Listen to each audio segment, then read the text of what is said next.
like to make a few opening remarks. First of all, I want to thank everyone that's here. Thank you for coming. This is a Republican Party meeting. I'm glad you're here. So I'm assuming most of you are Republicans. If you're not recording, feel free. This is an open meeting. You're going to do it anyway. I just want to recognize a few people. My counterparts are down on the Cape. We have Judy Crocker and Will Crocker. They are the state committee people for Cape Cod and the Islands. Hold them out. We got a bunch of former candidates here. If we started recognizing all of them, we'd be here till midnight. We have a lot of Republican town committee chairs in the room, all the way from Nantucket, all the way down Cape.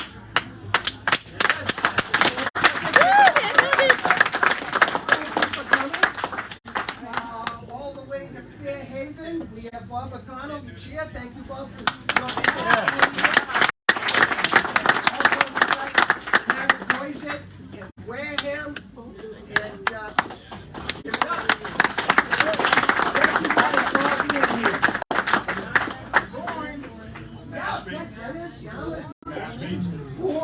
Born is here because I want to thank the Mezzaluna for what they've done for us. Somebody reminded me we have Falmouth as well. Okay, so here's what we're going to do. We're going to have a presentation. Chairman Jim Lyons is going to have some words for us. It's also going to be open to questions. You're going to be able to ask any questions that you want, whatever's on your heart, whatever's bothering you or you're thinking about. And here's what I want to say. First of all, we are Republicans. We believe in civil rights, right? And we believe in free speech. Yeah. So you're going to be able to ask your questions and you will get answers. Here's what I am asking. Even though we're passionate about our core beliefs and our principles and the things we stand for, sometimes we get a little heated about them. But we're not here as opposition enemies. We're here as Republicans with diverse views. We have strong feelings about certain things that we stand for. But this is your opportunity to ask questions. I'm going to ask you to do it with decorum and respect. Let's just keep respect for one another throughout the whole thing, because I got a sense it might get a little rotten. Okay, so without further ado, ladies and gentlemen, here is the chairman of the Massachusetts Republican Party, Jim Lyons.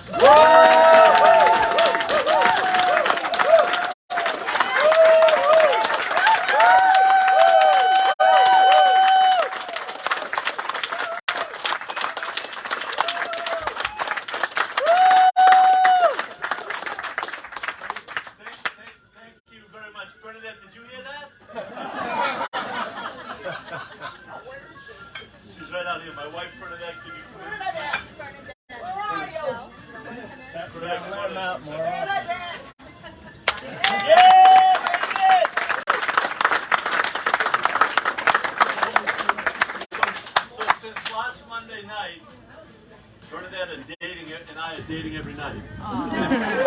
Nice. Damn, I thought I was the date. You've been there too. We've been all across the state, folks. All across the state. Nice to see Judy and Will Crocker here tonight. Because they're going to hear a story that they already know about. Okay? And what I'm asking people to do is just listen to what happened in the Republican Party. And then decide what we should do going forward. Before I do that, though, I do want to tell you that I've also had a couple of other people with me. Bernadette's always going to eat. Trying to tell? Yeah. And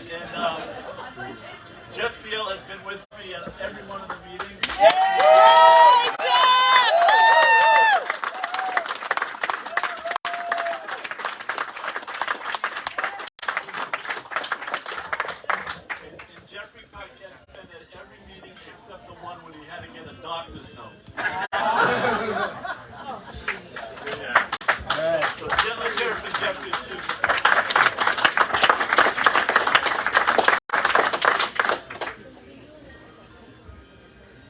So folks,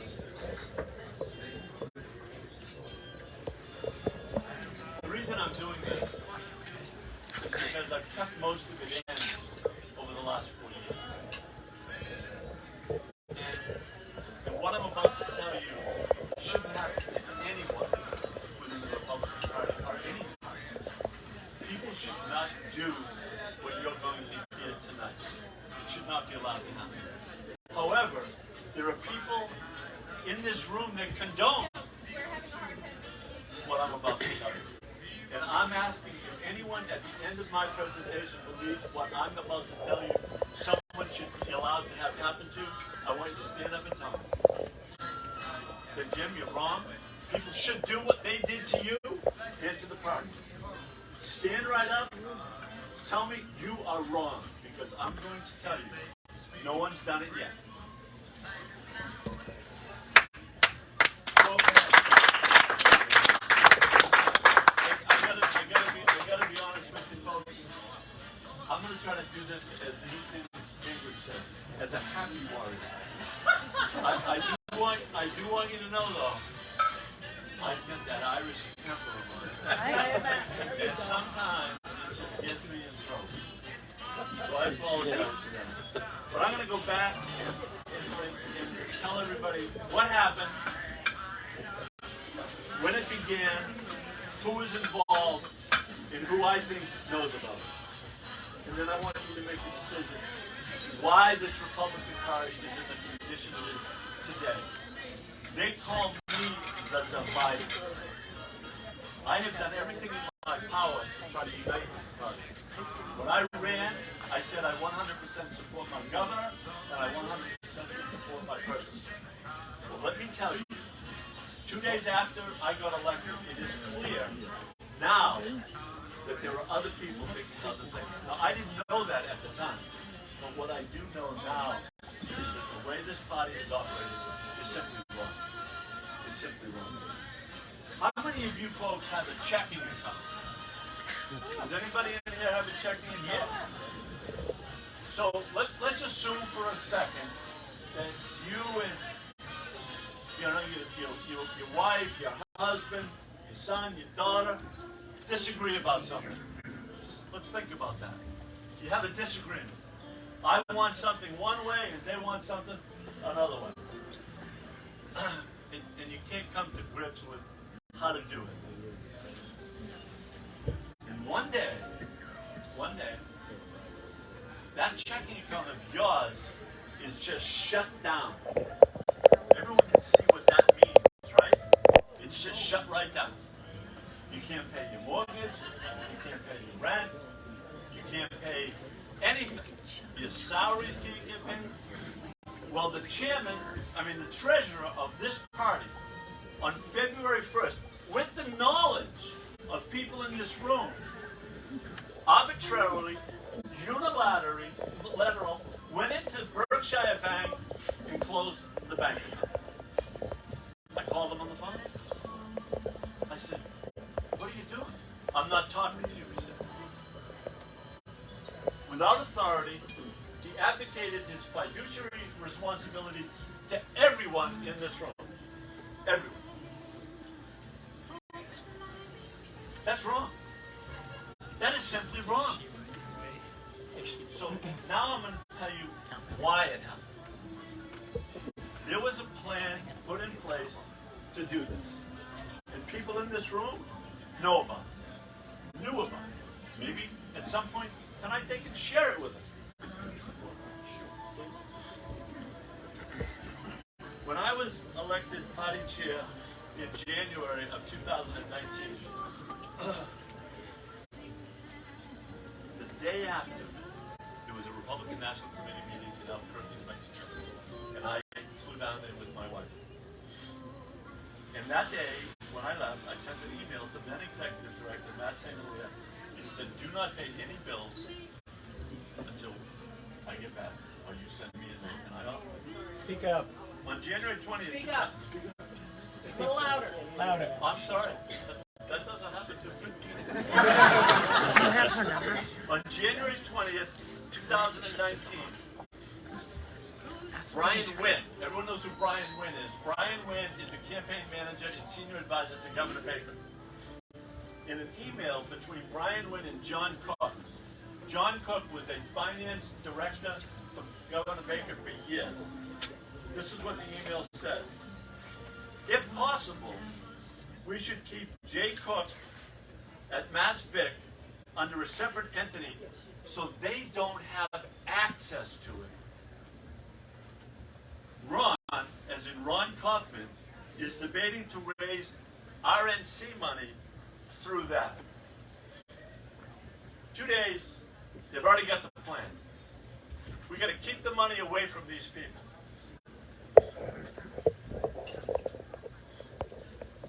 Within 90 days, can you hear me now?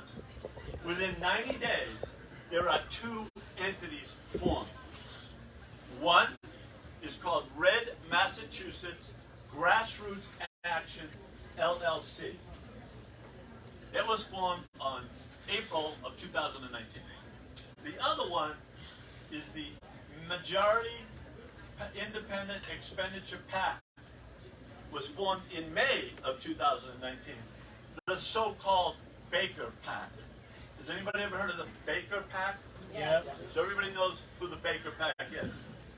What we know today is the people that were in charge, the Brian Wynns of the world, the John Cooks of the world, the Baker people, the Ron Kaufmans of the world, used an asset called Salesforce. Salesforce is a database that when I walked into that office, they stole. They stole that from you because they used that to set up their own entities. And they told people, don't give money to the party, give it to us. So, folks, I had no idea that this was going on. Zero idea. But what I know today is both of those entities were used to hurt Republicans and to benefit Democrats. I'm the divider. So we go forward a little bit further. We're into 2020, and there's elections. There's elections for state committee. And Red Massachusetts Grassroots LLC has raised $344 or so thousand. And they decide that they're going to go out and run against some of the established state committee members, which, by the way, they have an absolute right to do. It's legal. I'm not suggesting that that is illegal. They have a right to do it. What they don't have a right to do is what they did. They sent flyers out against a man named Earl Shawley. Now, what you're going to find is a pattern of behavior that is vicious. Yes. That's what you're going to hear. A pattern of behavior that is vicious. They referred to Earl Shawley, among other things, as a convicted felon. A convicted felon. Okay? Earl Shawley, at some point in the future, filed a lawsuit. And what we now know is that the flyers that were sent out against Earl Shawley to benefit Sean Dooley, who was running for state committee, who might or might not know that this was going on. So I want to be clear about that. He might or might not know. What we know, though, is that the entity that paid for those flyers was Red Massachusetts Grassroots Action LLC. And we know it because we've got the invoice. And guess who is in charge of Red Massachusetts Grassroots LLC? Brian Wynn. Brian Wynn, senior advisor to Governor Baker and campaign manager. So we go a little bit further, and there's a state committee race in March of 2020, as I just mentioned. And there was a woman that tried to get her name on the ballot, and she couldn't get 50 signatures. Now you remember this was COVID, so there wasn't a lot of meetings, there wasn't a lot of people around. So she was unable to get her name on the ballot. So in November 10th, the state committee has a meeting. And the state committee decides, let's have a caucus on December 19th.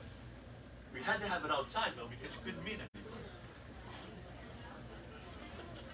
So what happened was, in late November, a law firm called Ashcroft and Sullivan files not once, not twice, but 3 emergency motions to shut down the caucus. At the time, we had no idea who was doing this. November 21st, the following year, we found out. The law firm was paid $100,000 to try to help a candidate who couldn't get 50 signatures to get her name on the ballot.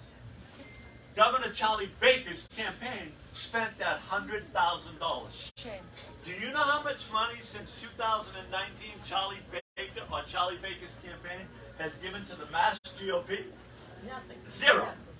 But yet, they spent $100,000 to try to get someone who couldn't get 50 signatures into the state. We now fast forward to January 2nd, 2021. Before I tell you that story, I have to share something with you. My bride of 41 years is sitting right in front of me.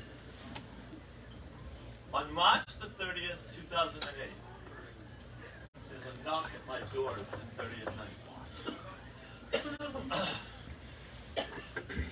We have sons who at that time were 12 and 13. I was watching the West Virginia-Michigan State NCAA tournament game. The Department of Social Services shows up at my house. And they said, Mr. Lyons, we have a 51A against you, saying that you abused your son. I had to go into the house and tell Bernadette, and then I had to go and wake my son out of bed and take him to the middle of the street. And my son had to take off his shirt to show them that he hadn't been beaten and abused by me. Now, at the same time, I've got on the phone, the Andover police and my attorney, what am I supposed to do? You gotta let him see the kid. Fine. I knew Mikey needed. So we did. That began a 45-day ordeal where my neighbor, who didn't like the fact that our neighborhood was objecting to a development behind us, tortured me and my family. Tortured us. We own a flower, ice cream, and Christmas tree business in Tewksbury. And during March of this year, that year, 2008, there was a sex offender hired at McDonald's. And it became a big story in Tewksbury. And what we found out was, we didn't know it at the time, but we found out later that those 2 people that I just mentioned to you, the husband and wife who tortured my family, had created a false name on a blog in Tewksbury. And the name was me, Jim Lyons. And everybody in Tewksbury was talking about what was going on with this sex offender. You know what Jim Lyons was saying? Me? Jim Lyons, set up by somebody else, put my name up there and was typing in this. Hey, listen, I'm a recovering sex addict. Don't you think it's good for me to get therapy working with these young kids? That's what they put up on a blog in Tewksbury in March of 2008. And that person then sent letters around saying that I had done that again at a store that we owned in Plastown, New Hampshire 2 years earlier.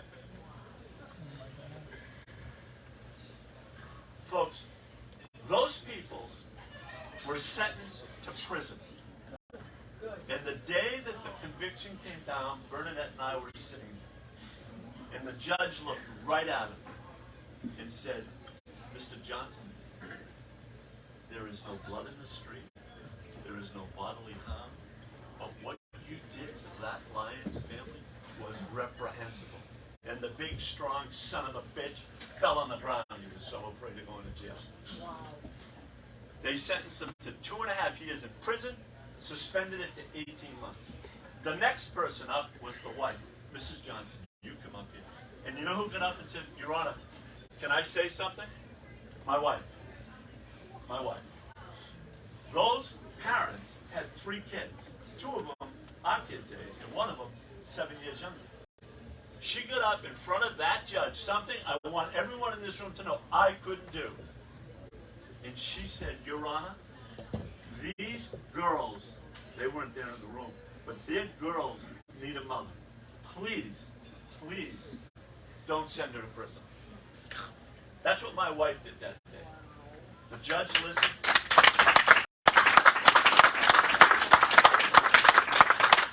The judge listened, said, Thank you very much, Mrs. Lyons. Mrs. Johnson, I am sentencing you to prison for 2.5 years, and you're going to serve 6 months. Okay? So the reason I want you to know that story was because in 2015, there was a big story about that because we also filed a civil suit. Okay? And we were awarded an enormous judgment. Enormous judgment. We haven't collected, but an enormous judgment. We were sitting in the courtroom after the jury, and the jury came out, and I was sitting with Bernadette, and I don't know whether Mikey or Tyler was there, but the judge said, yes, the jury verdict is $4.8 million. You want to know why? Because there wasn't blood in the street. There wasn't any bodily injury. But what they did to our family was reprehensible. And what I'm about to tell you that they've done to me is reprehensible. On January the 2nd, Doug Bennett, an aide to Ron Kaufman, read that story in the Boston Globe. And he decides that he's going to tell the world that Jim Lyons, the night before the January 3rd election, that Jim Lyons was accused of being a pedophile. The night before the election. Folks, my wife broke down in tears in the kitchen because it's kind of like ripping it all open again. Yeah. Here they go again. Okay? Ron Kaufman's aide, Doug Bennett, let everybody know that I was accused of being a pedophile. And members of the state committee say, you're the one that told everybody. Can you believe that? That is their response. Well, you told everybody. I did. I went to that meeting that day and I told everybody exactly what happened. And I had no idea at the time that Ron Kaufman's aide was Ron Kaufman's aide, Doug Bennett. You know what else I didn't know at the time? I didn't know that someone was paying him. I didn't know that at the time. But I do now. I do now. So Doug Bennett went on to call me a racist, Facebook post, a bigot, a criminal. We had done, I shoot him. I just want you to know, I shoot him. People say, what else can you do? You can't start shooting people. You have to use the system. The rule of law matters. And I followed that rule of law, and I shoot him. Okay? And we deposed Mr. Bennett. And he was asked, were you receiving any payment from anybody during this time? No. If we subpoenaed your bank records or your tax returns? No. 10 minutes later, the lawyer says, Mr. Bennett wants to change his testimony. Of course he does. He wants to change his testimony. Okay. What can you tell us, Mr. Bennett? I did get paid. And who did you get paid by? He got paid by Red Massachusetts Grassroots Action, LLC. Okay? That's who he got paid for. And you want to know what else they made him do? They made him sign a non-disclosure agreement. A non-disclosure agreement. Yeah. So I can't tell you what was going on. How do you like that out? You know what my father, when I was a kid, things like this happened? Jimbo, this is no way to run a railroad. Damn right it's no way to run a railroad. After I get elected in January, all of a sudden we get all of these applications to open, there was a resignation in South Boston to open a couple of wards throughout South Boston, okay? Which I found, it was just like overnight, boom. So what we do, we check, all right, are these people Republicans or not? Do they live here or not? So we sent out a letter, we got all of these back. All of these back. And then we got a note from a lady that said, somebody come to her door and forged her signature. The person that she accused of forging her signature, not Brian Wynn, but someone else that worked in the Baker administration. Just so you know. Okay? Just so you know. So we send out a letter and saying, hey guys, we're going to reorganize these committees. We sent that letter out on March the 30th. On April 19th, Nat Lee, it was right in the middle of this an Asian controversy. Nat Lee sends a letter to the State Committee and accuses me of vile bigotry. Vile bigotry. I texted her. I didn't even know who Nat Lee was. Guess whose administration she happens to work in? Charlie Baker's. You starting to see a pattern of behavior here, guys? So I don't know where this is coming from. I don't know what's going on. And I'm getting punched this way and punched that way. Boston Globe's out there writing articles about me, calling me a racist. And my head is absolutely spinning. All I'm trying to do is try to elect Republicans who stand for what we stand: freedom, liberty, personal respect.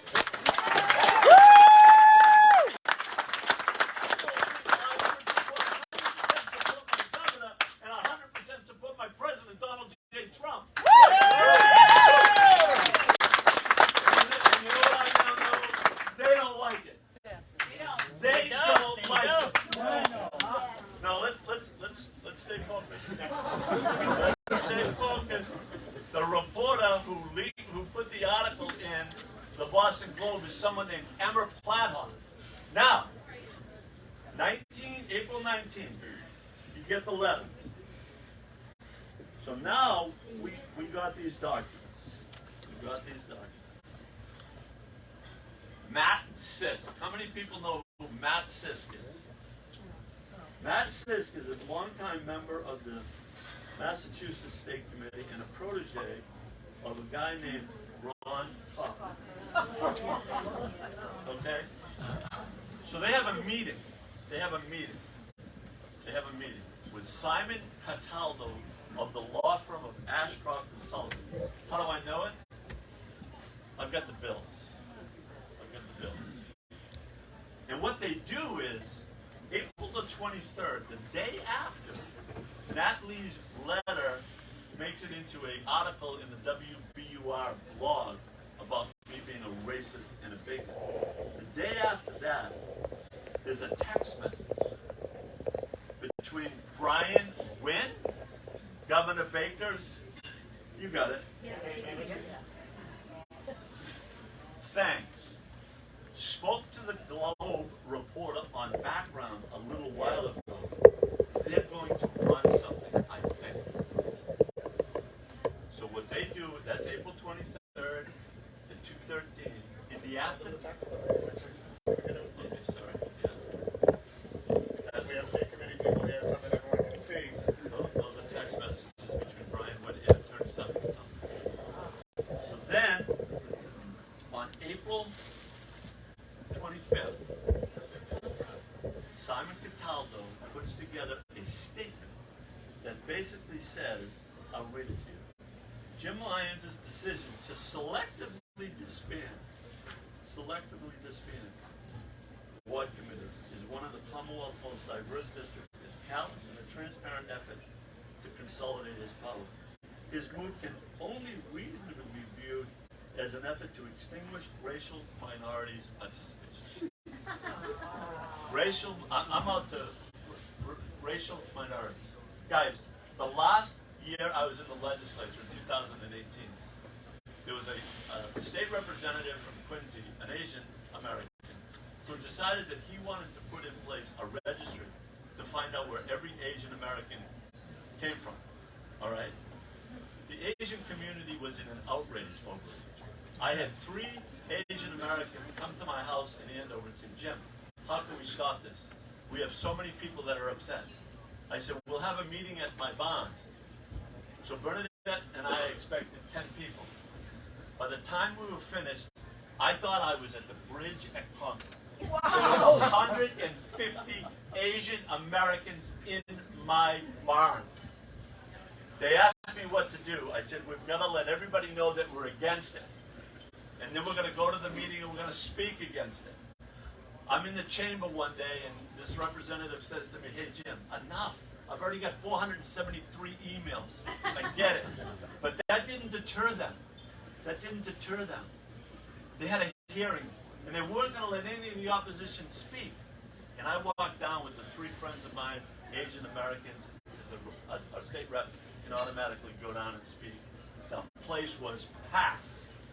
I walked down with these 3 Asian Americans, and I'll tell you what, we got an absolute standing ovation. Everybody was up and standing. I sat down and I said, Mr. Chairman, I thought Tom Brady came into the room.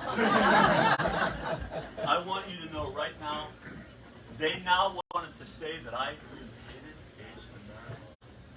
But it was, that was all everything was talking about that at the point. So now, they come back with this statement and it says,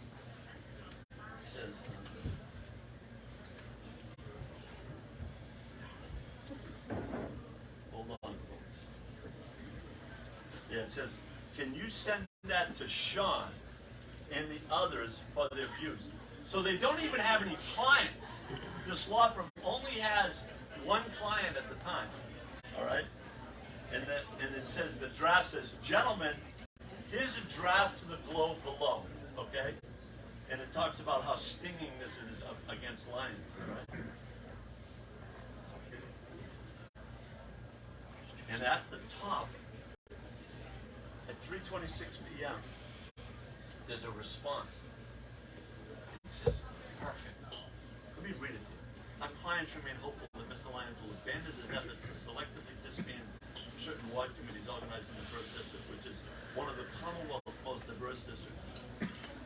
He's never elected. So his actions now fairly can be viewed as a message that he does not welcome minority participation in the party, Asian Americans, and Black Party members. I don't like Asians or Black. And there's a response, and it's perfect. Perfect. Ron Kaufman's protege, Matt says, perfect. Let's go. What year is this? 2021.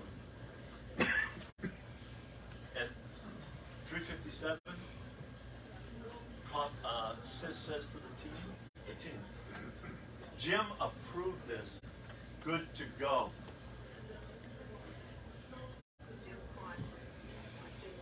Jim Conroy, Governor Baker's senior advisor in 2018 campaign. Good to go. Okay? So folks, we've got the team together, right? You already know Red Massachusetts grassroots gone after Earl Shawley. What they call him? Convicted felon. Bennett, he's getting paid by Red Massachusetts, calling me what? A pedophile? Criminal? A racist? Bigot?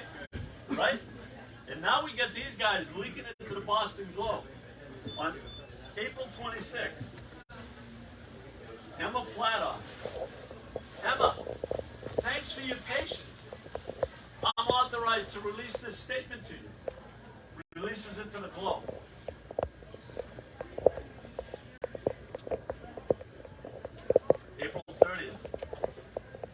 email from a gentleman named Sean to the team. Listen to the team. Conroy, Wynn, Kaufman, Matt Sisk. Guess what it was? It was the Boston Globe article.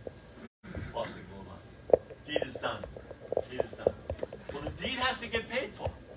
The deed has to get paid for. June 9th. June 9th. June 9th. There's an engagement letter. An engagement letter means that we work for you, and we'll tell you what we're going to do when we start it. So the engagement letter from Ashcroft and Sullivan is sent by email, and it says, our work was effective April 19th, 2021. That is the same day that Nat Lee sends the letter to the state committee, calling me a racist. Guess who is the email to? Brian Wynn, Governor Baker's senior advisor and campaign manager. Folks, they call me the divider. No one, would you agree? No one should be treated like this. Would you agree, Mr. and Mrs. Crocker? That no one should be treated like this.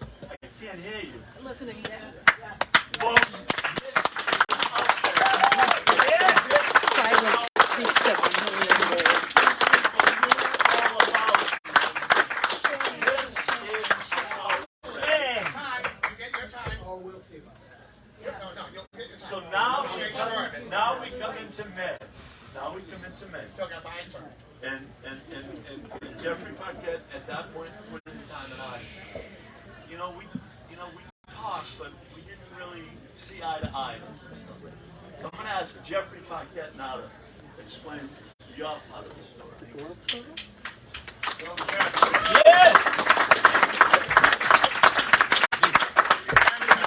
I want to thank all the volunteers, all the Republicans, all the donors and stuff for all the work that you have done. And so, like you guys, I had no clue what really was transpiring inside the MassGOP. Not your chairman, your state committee members.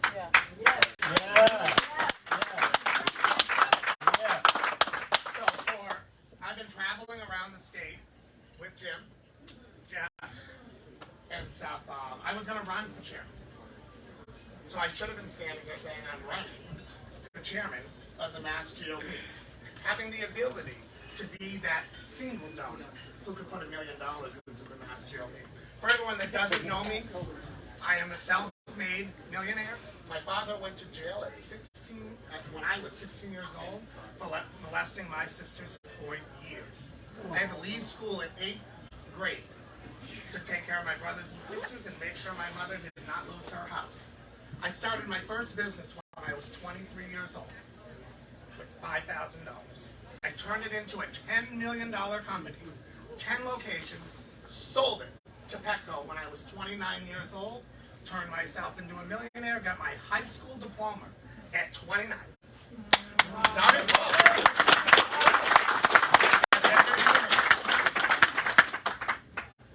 But let me tell you something.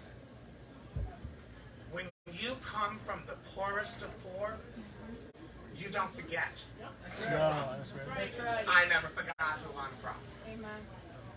I decided that to protect my children and other people's children, that I did not know what their futures looked like. The debt on our country. Not even talking about the unfunded liabilities, any of that. I quickly realized that I'm sitting down with my husband, Julian, and I'm talking to him about buying our children's houses when they're 6, 7, 8 years old, renting them, and then giving the houses to them when they get out of college, because I don't know how they're going to do it. I've been in childcare now for the last 20 years. I've had over 2,000 families come through my care, and 2,600 children come through my care. Bravo. What nobody was able to do between all the companies I've built, running the greater Boston urban market for Fleet Bank before we turned into Bank of America. billion-dollar bank of business for the bank. Nobody. 1,000 employees, 6 different companies that I owned. Nobody could come up with anything. 2,600 kids, 2,000 families, and you ain't got nothing bad to say about me? How's that possible? Because I'm one of the most honest people you're ever gonna meet, because I came from the school of hard knocks. You work hard. You don't earn your money on the back of somebody else, etc., etc. So I decided to run for office in 2020, to run for Congress against Jim McGovern. Unfortunately, God had a different plan for me. I had a stroke. They learned that I had 3 brain aneurysms that cost it. I had to go through 4 brain surgeries to get them taken care of. It took me a year to learn how to talk again. I learned how to re-talk and how to rewrite on the campaign trail when I stood back up and decided to run in 2022. I put up $400,000 of my own money. I gave up a $300,000 a year salary at the Toyota dealership that I was running, and I ran. So I put $1 million into my campaign.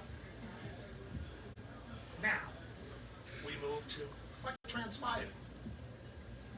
I stood my campaign up. I went to CPAC in March of 2021. And I said, if I can get through this and all the meetings I have to do, I will return to Massachusetts and I'll stand my campaign back up. So I did. In April, May of 2021, we had a state committee woman and others, a few state committee people I should say, one author, sent out emails. I was an MC at an event in Western Massachusetts. Not only that, that's where I was launching my campaign. That state committee member wanted me canceled. I guess is the best way to say that. She wanted somebody else to MC. God willing, find another candidate to run against him. Not because I'm too Republican, or not enough of a Republican, but because I am a gay man, and that they were sickened that not only was I a gay married man, but I adopted 2 children. I am the family who changed the laws 22 years ago. My daughter is the first openly adopted child in New England. We did it. I spent hundreds of thousands of dollars to make that a reality. I was there when my daughter was born. She was handed to me before she was cleaned up. Going from there. And so I'm just trying to put different things together. That's and amazing, Jeffrey. So, I get these emails. I got a hold of my friend Geoff Diehl. I don't know Jim Lyons. We got to Jim Lyons. We're trying to go back and forth. And we're trying to fix this. The public is never supposed to know about this. You're going to starting to hear some names now that start to make some sense for you. So, my family's under attack. I'm under attack. I'm new to politics. I know any of this. But there ain't no way anybody's going to push me around. The Republican Party is an exclusive party for all. We represent everybody. No discrimination. Amen. Before I take this further, Jay, could you please tell me if I say the word correctly? Fiduciary responsibility? Can you explain, what does that mean to a state committee member when they're elected? Well, they have a duty to the party first, and then to the individual candidates in their district, and to their RTC chairs and members. In other words, they're like the elders or the trustees of the party, responsible for the operation of the party in their district. If they violate that fiduciary responsibility, what do the donors or the candidates have responsibility to do if they choose? Shut them up. Do they have the ability to sue? If you can pointedly direct, as Jim is doing, what these people have done. If they have damaged you directly and personally, yes, you can. Thank you. That's what I needed to get to. Now we're going to move to the next part of this, and we're going to start hitting some names. So, in 2020,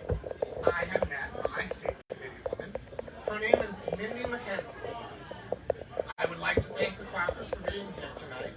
You came to Shrewsbury, and you had a hell of a story to tell when you came to Shrewsbury. So now I'm standing here. You're going to have your chance.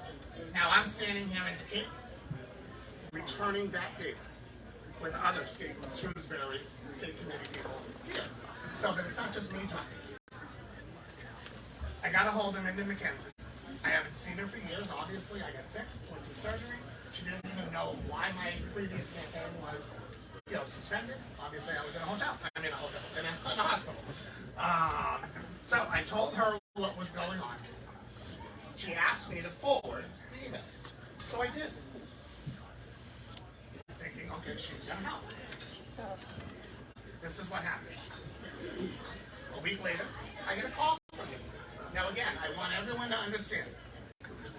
I don't have a relationship with Mindy. I don't know her. I met her once for 20 minutes in my first camp.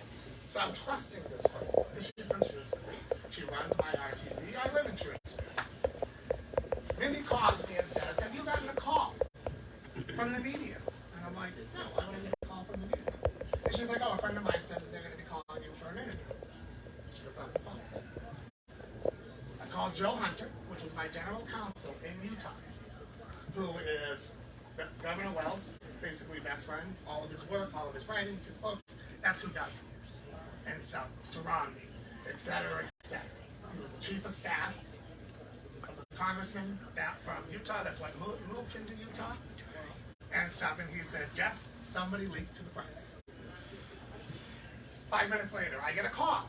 Now, here's the name that you guys have heard over and over and over. Boston Globe. Emma, I say Emma Plus. Please, they say it correctly. And so she calls me. And voila. Here's the story of what happened. So I'm like, okay, let's do this. Now at this point, I want everyone to understand, I don't know anybody.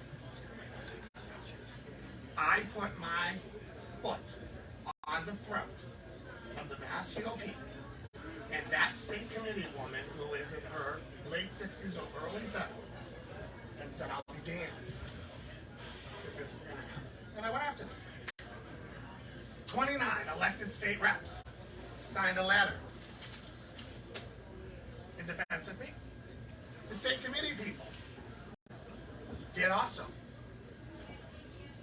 Now let's move that ball forward. This is where Jeffrey gets to learn. You can't think that someone like me, that I'm not going to figure out what the reality or the truth is. So anyway, long story short, why did the state committee and everybody come out to want to support me and stuff was they wanted to fire Jim Lyons, and I was a catalyst. I didn't know that. I don't know anything about all the inner workings. So they used me to try to fire him. When that did not work, Judy, you're going to have your chance. If you can all remember, we had 13 angry donors come out, right? And hold the MassGOP accountable and say, we will donate $1 million if we fire Jim. They did this in my name, my family's name. I got a hold of all 13 of those donors, every one of them. We called, my attorneys called, we emailed, we sent letters, we sent certified letters. Not one would return a call, a letter. Not one of those son of a bitches donated $1 to my campaign. That's when I figured out this isn't about me. When that transpired, let's go to the next thing, because I want people to understand. When I see this poor lady here cry for what they did to her children, this many years later, when they couldn't fire Jim, and when the angry donors, and all of that, again, I want to remind everybody, Joe Hunter, Governor Wells, Romney, Baker, it was sent to D.C. 4 years ago from the Baker team to decide if I wanted to flip from an independent to a Republican. Me and Julian spent 3 months down in D.C. And obviously I decided to be a Republican, right? more intertwined with my executives on my campaign than the Baker side of things. I have to stop and say something. Everybody in this room believes in law and order, right? Yes. We stand with our law enforcement. 100%. Absolutely. So, here's where we can't see Charlie Baker, to whom sent me to D.C. in 19. When you fire our state police officers and dishonorably discharge them so that they do not have a future in law enforcement, that is a bridge too far for any Republican. Absolutely. And any Republican that can stand next to Charlie Baker. And why did Charlie Baker not run for governor in the cycle? Because he could not get through the buzzsaw of the Republicans. It wasn't about the Democrats or the independents. We were going to hold him accountable. You're not going to force flu shots, COVID vaccines, firearms.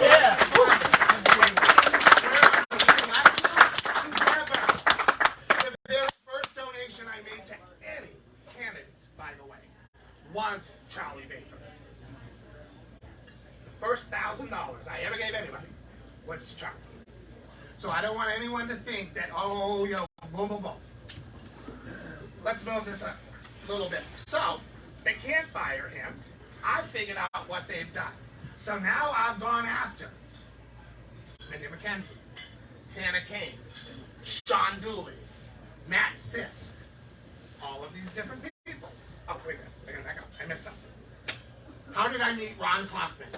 Oh. Let's get to Ron Kaufman because I'm jumping the story here. Mindy calls and says, I want to introduce you to Ron Kaufman. I'm like, who's Ron Kaufman? I don't know who he is. He's our national chair from Massachusetts. Okay. So I had Petra, my attorney down in D.C., set up the call with my attorney, again, Joe Hunter. First time I'm going to meet Ron Kaufman, and Mindy McKenzie, and myself. 5 people. My children are under 5. This is a private call, and I'm trying to figure out how to get control in Massachusetts of the state committee people and the MassGOP. About 5 minutes on the call, all of a sudden I hear beep, beep. And I'm like, someone just disconnected. Petra runs through the 5 people, which is my attorney. Mindy, you there? Yes. Ron, boom, boom, boom. Everyone's there. So I'm like, stop. Somebody join this call. Silence for about 15 seconds. Here comes a name you recognize again, people. Matt Sisk speaks up. Now, I don't know who Matt Sisk is. I've never met him in my life. And he says, Mindy McKenzie asked me to join this call. She gave me the phone number and the code to get into this private call.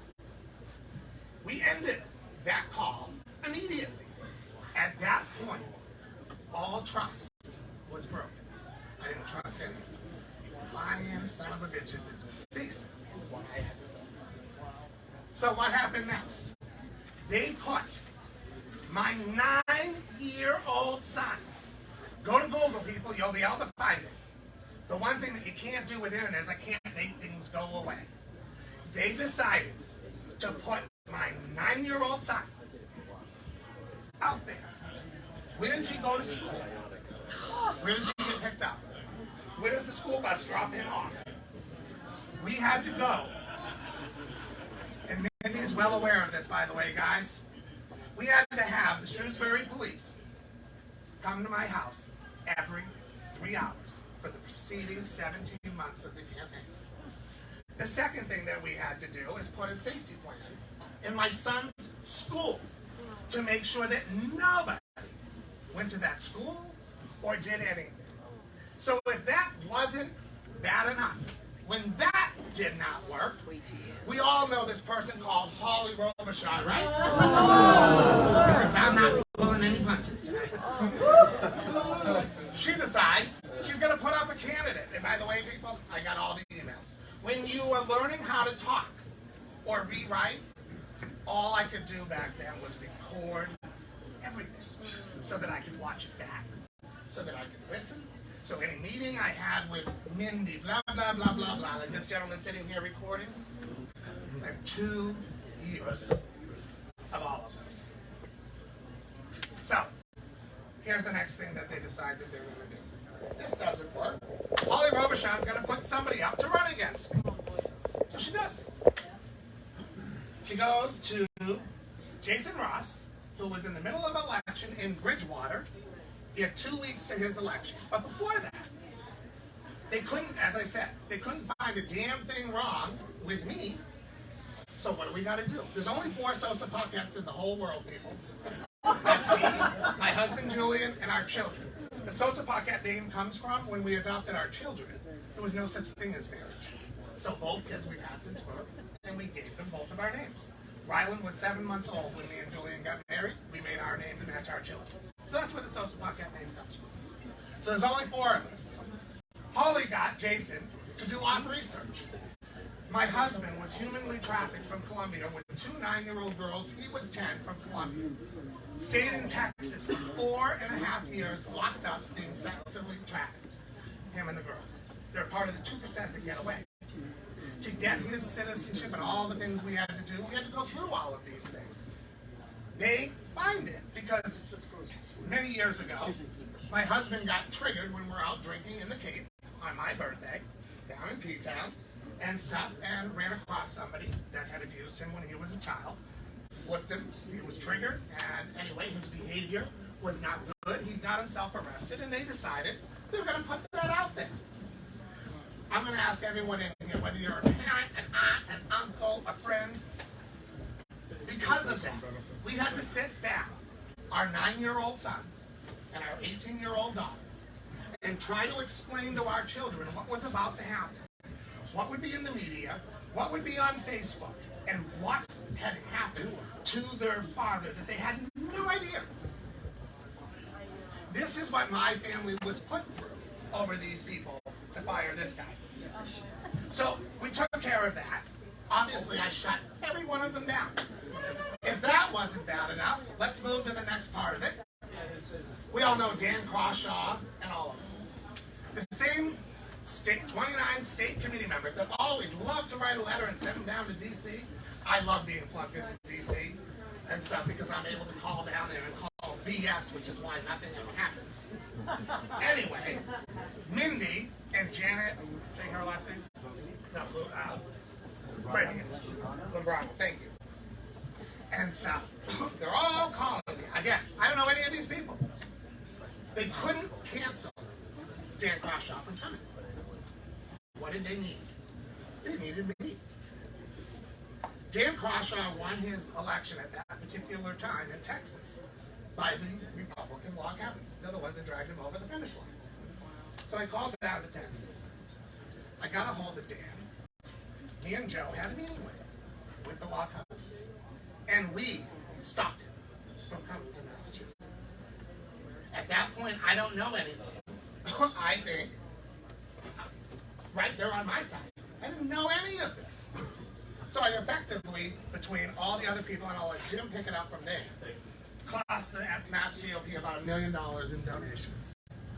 Let's move to the next part of this, and I'm going to try to wrap this up and stuff. So I've hit Mindy McKenzie, all of them. Everybody in this room, I don't know how many of you went out or did signatures. Did you want voter ID? No. You wanted voter ID, right? Yes. You wanted voter ID, right? Yes. The tax on the gas took care of itself. Thank you, Geoff. Yeah. So, imagine this. Again, I don't know people. Now I'm going to my first annual Shrewsbury meeting in January. The Crockers come up from the Cape. The lieutenant governor's there. Anna Kane's there, our state rep. Mindy McKenzie, our state rep. These SOBs have the audacity to stand there in front of 100 people in that room and say to them, we don't have voter ID, born alive, or any of these things because Chairman Jim Lyons did not do his job, did not train us, did not give us the materials and stuff that were necessary. So my campaign manager, Lorraine from Shrewsbury, and stuff, Former state police officer. former state police officer,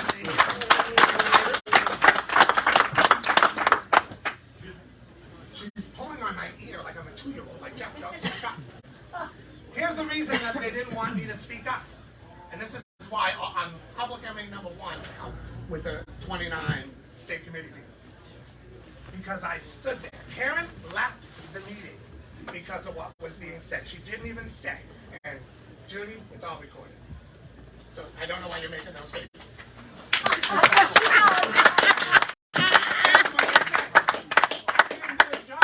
We weren't trained. Mindy McKenzie and sat in training at the same table with me, Lorraine, the whole Worcester RCC for the city. All of us are there. Mindy's participating. And she dares stand there and tell everybody Jim didn't do his job, didn't train us, didn't give us the materials, and this is why all of us struck out. They're lying their damn asses off. Whatever. I'm going to move it to the next thing, thank you. So, Jim, not doing my What job. do What you is up with that? Jim? so this is also, by the way, the first time. He's up there. This is the first time. Excuse me, guys. Can you let him finish? We had barely 15 minutes Okay, I left got a little to mad, ask some right? questions. Okay, you're gonna get And always questions. listen to you guys is deflect from why we I'd got like our to act. hear everything. We don't want to hear from Yeah. you. You know? Thank you anyway. Just, So, we want to hear from you, just hold on, yeah, just a little so bit. what Geoff just brought to everyone's attention was the fundraising of what happened in May of in June of 2021, and he told you about Brent Crenshaw, the senator from Wyoming, and and Ari Fleischer. And what we now know is that there was a concerted effort by people within our party to tell those people not to come 29 to state committee Massachusetts. members. Tell them not to come to Massachusetts. Judy and Will being one of them. Correct. Clearly to impact our party. You signed the letter. So wait. No, stop there and caution. You signed the letter. So Jesus Christ. So what happened, guys, is in 2017 and 18, when I took over in 19, we did an investigation of where your money was. And what we want you to understand is 270,000 went to travel, 160,000 went to Parker, 65,000 went to lodging, to meals. And particularly in the month of December, 8,300 or 9,300 went to gift certificates at Capitol Grill, okay? But the thing that you really have to understand is they also set up what they call LLCs, and they transferred almost $600,000 from from the party into these LLCs. So folks, what we're here tonight to tell you is that you, the grassroots, have been damaged, okay? And it's almost impossible for us to win in Massachusetts when we have our hands and legs tied up. So I told you about the first entity that was formed, Red Massachusetts. The next one that was formed was the independent Baker PAC. So we had a lot of great candidates this year. And we lost. We lost. So what I want you to understand is, I'm going to tell you a couple of stories about a couple of candidates. Bruce Chester was running for the second time for state representative in Garden, African-American Iraqi war vet. We have to reach out in our community. We have to have other people that don't look like us. And this guy's a great candidate. And he won. He lost in 2020. He only got 43% of the vote. This year, he got almost 48% of the vote. And the IPAC, you know that IPAC, the Baker PAC, the one that's formed? Baker PAC, they spent $27,000 in that race. He lost by 4 percentage points, maybe 5. That $27,000 was spent for the Democrat. Isn't that something? For the Democrat. So folks, you want to know why we lost in Massachusetts? That's one reason. Aaron Packett, running in Pittsburgh, another good candidate, working his butt off. He lost by just under 2,000 votes, and that Baker PAC also invested in that campaign. $18,568. Guess who? On the Democrat. Collar Miller, a business owner out of Lowell, first-time candidate, runs in the Lowell-Chelmsford district, working her tail off. The Baker PAC spent $5,000 in that race on the Democrats. But here's the best one. I saved the best one for last. The best one for last. Simon Cataldo, the guy who leaked the article to the Boston Globe, calling me a racist and a bigot. The one that said, "Dear Emma, here's my statement." He ran in the Acton district as a Democrat. And the mass majority PAC, the so-called IPAC, gave that candidate, the Democrat, the one that leaked the newspaper to the newspaper, calling me a racist and a bigot, the one who was paid by Charlie Baker's campaign manager, that guy got $7,500. I call that a bribe. I call that a bribe. Folks, you want to know why we lose in Massachusetts? I'm going to tell you why. Massachusetts is this bad not because of the Democrats. It's this bad because of the Republicans. This party has been held on For way too long. It is all about their self-interest, what they care about. And if you don't buy into it, there is no unity. There is no unity. So folks, how are we going to change this? How are we going to change this? That's what I'm here for tonight. There's two things I'm going to talk to you about. One is how we're going to change it, and two, how we're going to move forward. But in November of 2021, they decided, let's boycott. Let's boycott. Okay? That was just a continuation of the plan that was in place in the beginning, and they knew about it. These folks right here, they knew about it. And they want to blame me, okay? So they know about it, all right? So they don't show up. They walk out. Then in January 27th, we get a quorum, we pass a budget, and they walk out. And on February 1st, the treasurer shuts down the bank account. In April of this year, right before we're going to have the convention, the treasurer shuts down the password to our OCPF account and to our FEC account. On October the 10th, this treasurer sends me an email with a picture of him holding a AK-47. Sends it to me at 10 o'clock at night. That's our treasurer. Last week, the treasurer says that this party owes an investigative firm for work that supposedly we did. We never, ever did it. We never signed a contract. We never gave a deposit. We never did anything. But this treasurer is out there trying to destroy this party. Just like other people have been out there for the last 4 years trying to destroy this party. Folks, we have to do two things. One, we filed a lawsuit against the treasurer last February 14th, Valentine's Day. I'm in the flower business. I made sure it happened on a good day. And now we have found out who the other players are. And what we know is the grassroots have been the ones that have been damaged. We, on February 1st, the day that he shut down that bank account, we also started the caucuses across the state. And we held 250 caucuses across the state. And we are suing on behalf of every grassroots person in the Commonwealth to get damages for what these people did. We're suing certain people. The draft is coming out next week. A total of $5 million. 250 RTCs, $20,000 on RTC. The number could get higher. What I want you to know is what these people did.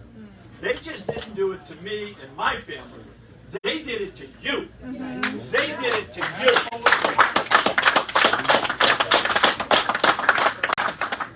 So after the first couple of meetings that we had, it became so apparent to me that the grassroots are so energized and they want to see change in Massachusetts. In 2010, when I first ran the state rep, there were 11 Republicans running for re-election. 11 Republicans. They say, we don't get things done. 11 Republicans running for re-election.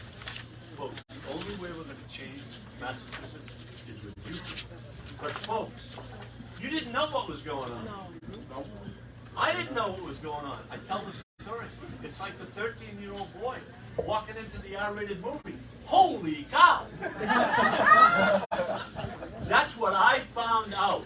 This party is broken. It's absolutely broken. And it's broken because people have cared more about themselves than they have about the values that we believe in.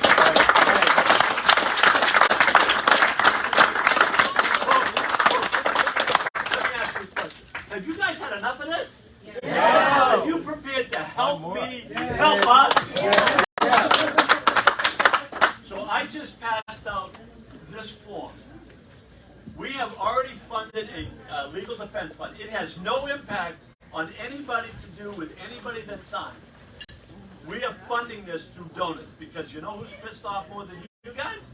The people that invest their money are just as angry about having their money go to buy steaks at the Capitol Grill to pay 25-year-old kids $600,000. That's what they're upset about. The IPAC, that one that I told you about that was formed.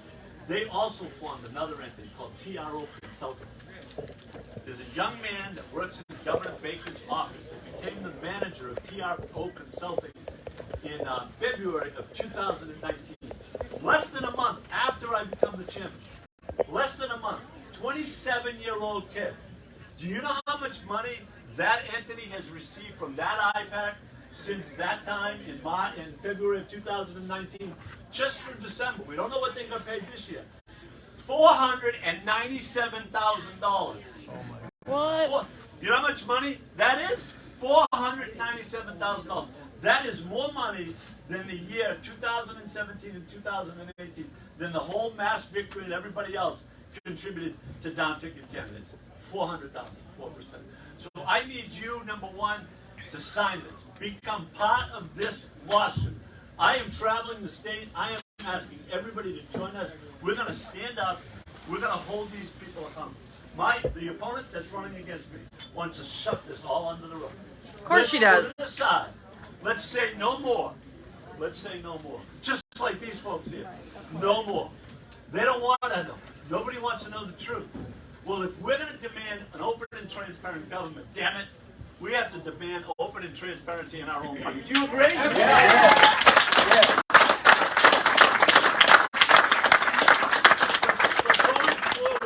Going forward, we have to do more. We have to do more. We have to continue to reorganize and re-energize our RTC. We have to work regionally. We have to work regionally, and we have to stand up. Be not afraid of what we stand for. Hey, I want everyone in this room to know I am passionately pro-life, and I am proud of it.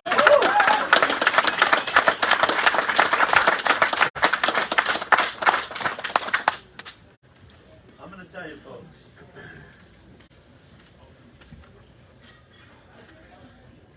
We have to demand accountability of our elected officials. We can no longer say, hey, go in there and don't tell us what you're doing. I absolutely love this story. I got elected in 2011 with my good friend Geoff Diehl, who was totally unafraid to stand up for the principles that we believed in as a legislature. And do you remember the gas tax? The people told him not to do it, Republicans, but he did it anyway.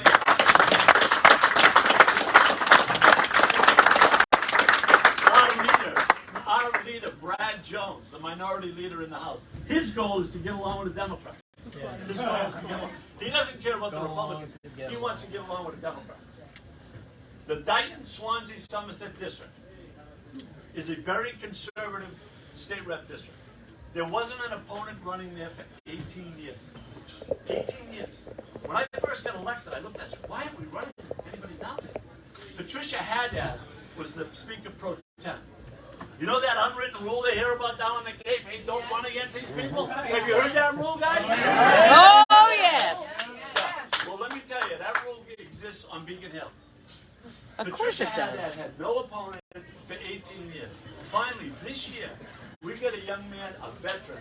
to run on stickers. He loses by 5 percentage points. She spent $50,000. He had $2,500. They didn't run anybody against her for 18 years. It's the unwritten rule, guys, and it's not just on Cape Cod. Let me tell you. He's everywhere. You get in there on Beacon Hill, we're going to show you what to do. I got elected at 57 years old. I've been in business since I was 21. I don't mind telling you, there's only one person that will show me what to do, and she's sitting right there. We have to reach out. We have to reach out to the African American community. We have to reach out to the blacks and the Latino community. These people share our values, but they look at the Republican Party, they're confused. They're confused. What does this party stand for?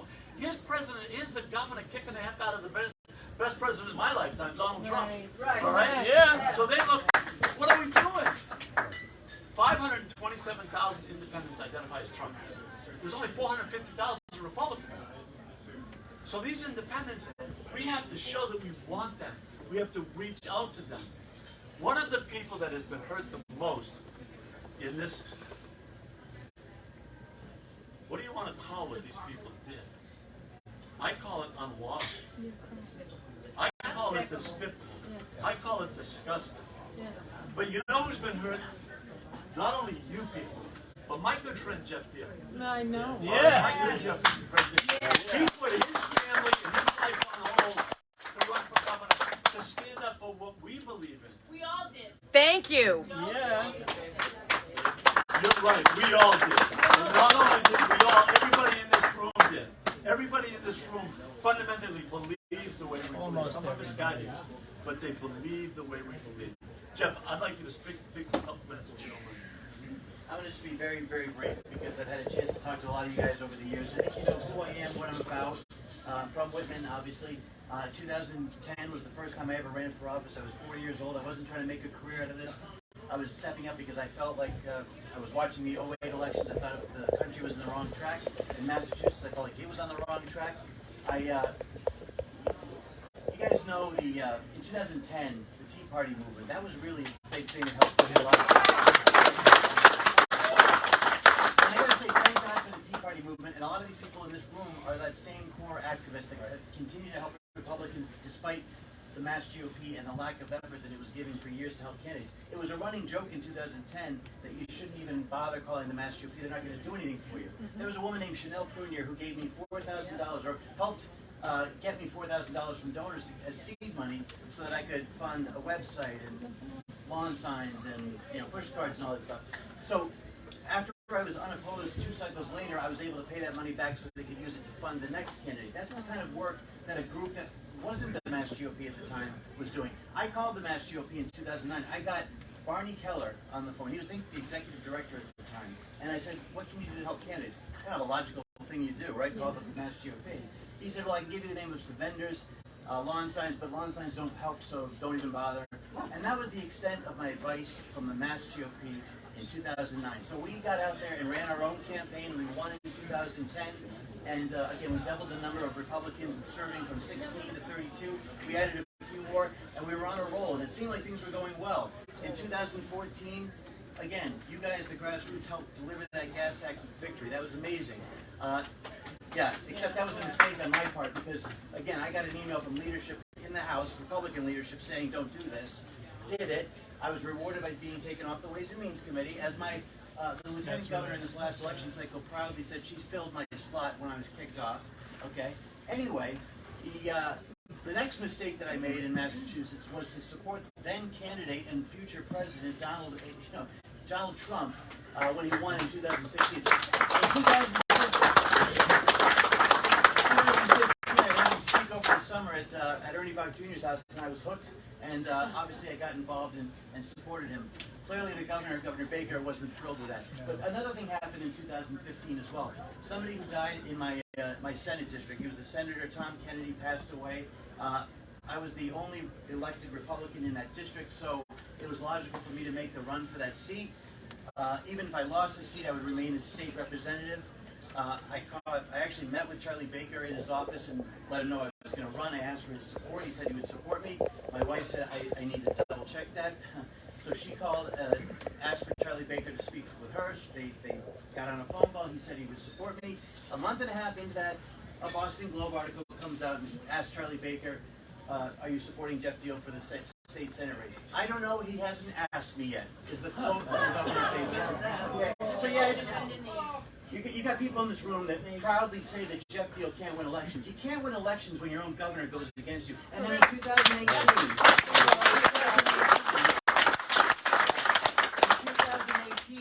3 weeks before the election against Elizabeth Warren, Charlie Baker's asked, are you voting for Geoff Diehl during a debate with his Democratic opponent? You know what he said? I'm not sure about that. I'm not sure about that. How many times do you have to get kicked? Okay? After 2018, I wasn't going to run again. I think I've told you guys this. I was not planning on running again. But then things changed. COVID happened, but also Jim Lyons became the chairman of the party, and for once the MassGOP wasn't working against me. Because in 2018, guess how much money I got from the MassGOP when I ran against Elizabeth Warren? $0. Yes, right. I'm with you on that. From a man who ran for me in 2018. And by the way, who topped the ticket in 2022?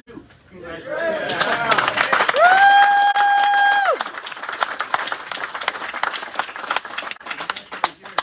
Anyway, 2022 obviously was not a pretty cycle here. Okay, but when you don't have supportive Republicans working against you, and by the way, after the primary was over, I went to lunch with my opponent. I paid for lunch. He just spent $2.5 million against me. I thought I could maybe help him out a little bit. I asked him at that lunch if he would help unite the party so that we can at least be together for the last 2 months. He refused to endorse my campaign or get out there and support me or do any events with me. Okay? So that is not how you can win elections when factions of the party don't want you to win because of their own personal grudges. That's or their own- right. That's right. Because they don't believe in unity. Cicero says something about look out for the enemy within. Abraham Lincoln says a house divided can't stand. Yep. The fact of the matter is, we still overcame that. This election cycle in 22, we still had a successful convention. We still had Christine Noem come from South Dakota and do a great fundraiser at Ernie Bach Jr.'s house. We had a rally at Faneuil Hall that filled the place. We had a rally at Mechanics Hall in Worcester that filled the place. Okay? Yeah, the red wave didn't happen. We got more work to do. We need to do mail-in balloting. We have to know what the Democrats are doing now, okay? But we also have to be united. Who is going to run as a Republican when they see that half the party would rather destroy the candidates than actually pull together and win in the end?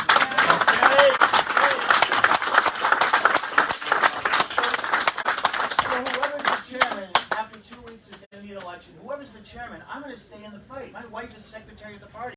We are going to stay in the fight and make sure that the next candidate gets the help they deserve. By the way, we've been giving, like Weymouth asked me for my dad in 2018, the Weymouth dad who supported me. They took that and helped recruit people to become members of the party, look for candidates, things like that. I will do that happily with any Republican town committee, and I'll do it for free because I'm a state committee member. I'm not going to charge people in my state committee district any money. Yeah, all right. Geoff Diehl, the true leader. That's all I've got to say. I'm here to answer your questions at the end, but Jim, it's all your show. Thanks, buddy.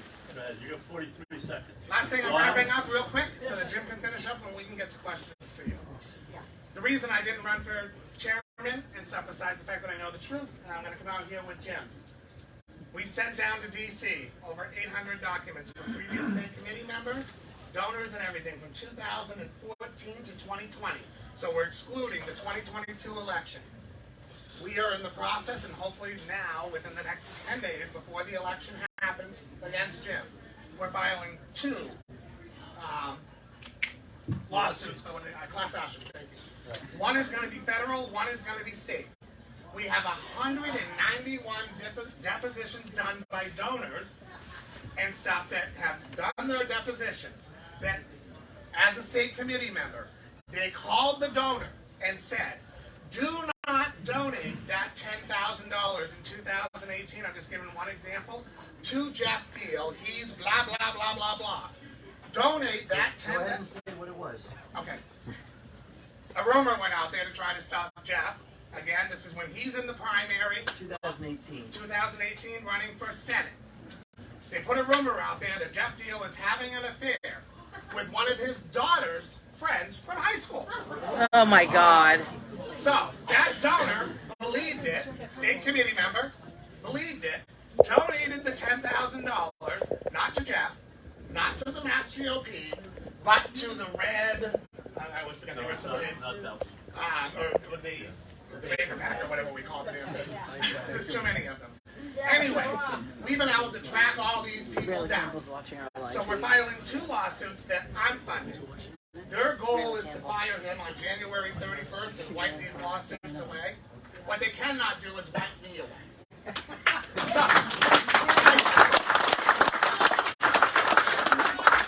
the good news is those lawsuits are moving forward.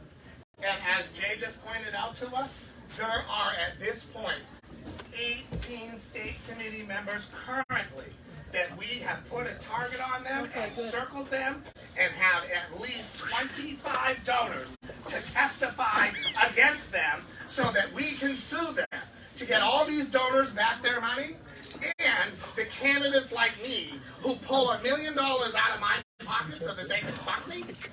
No way. This shit is done and over, and they can't fire me. I am their worst nightmare.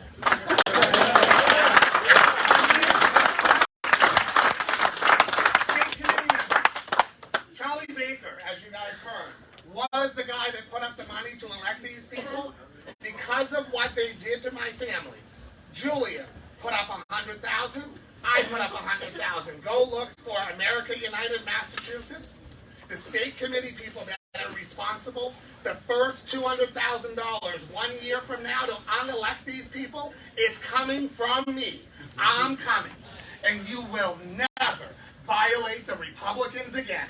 You want to be a damn Democrat? Be a Democrat. There you go.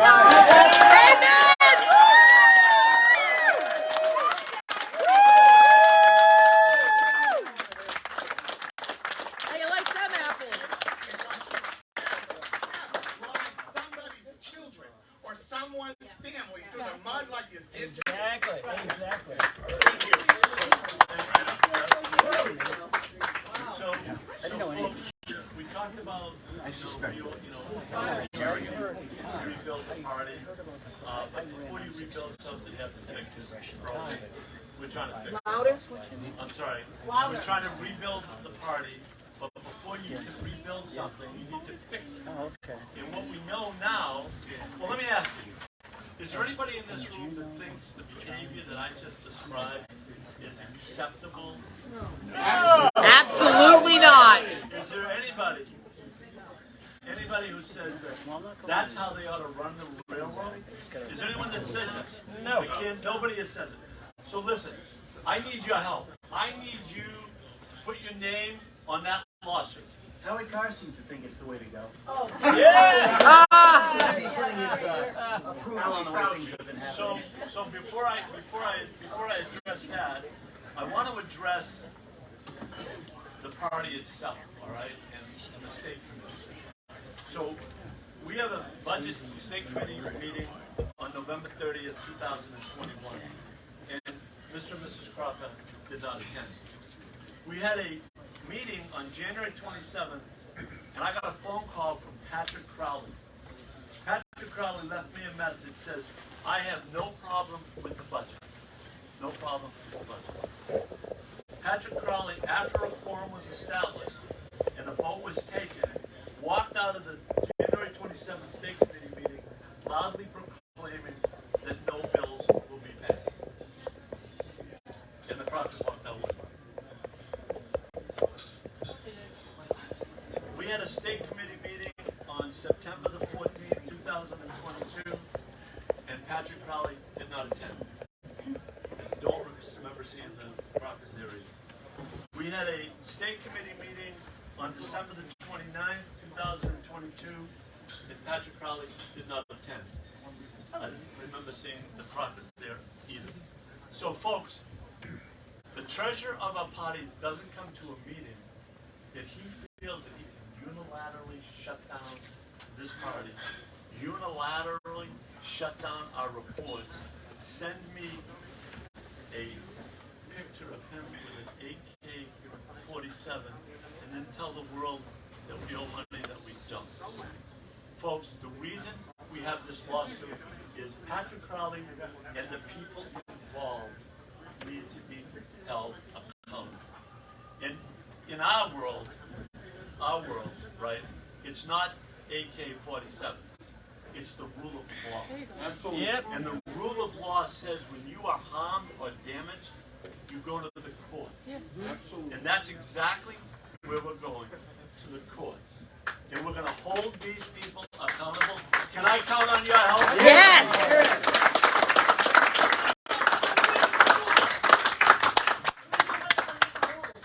So I'm going to end. I'm going to open it up for questions, not speeches. Questions. Yeah, I think I give you guys the paper, right? Yes. All right. Everyone got pens? Pass off pens. All right. I need more paper. We need more papers. I give them to you. They all got up and we go to the ball. Hey, Jim, I have a question. Yeah, it will go. I only had my brother. If you don't get a paper, sign the form, then she'll get them. Yeah. I think I handed them out. Chairman Lyons, I have a question. Darrell, answer the first question, please. Darrell. Hi, Jeffrey's not here, but I'm so sorry about what happened to his family. I had no idea to that extent, and I'm very sorry, and God bless him and his family and his husband.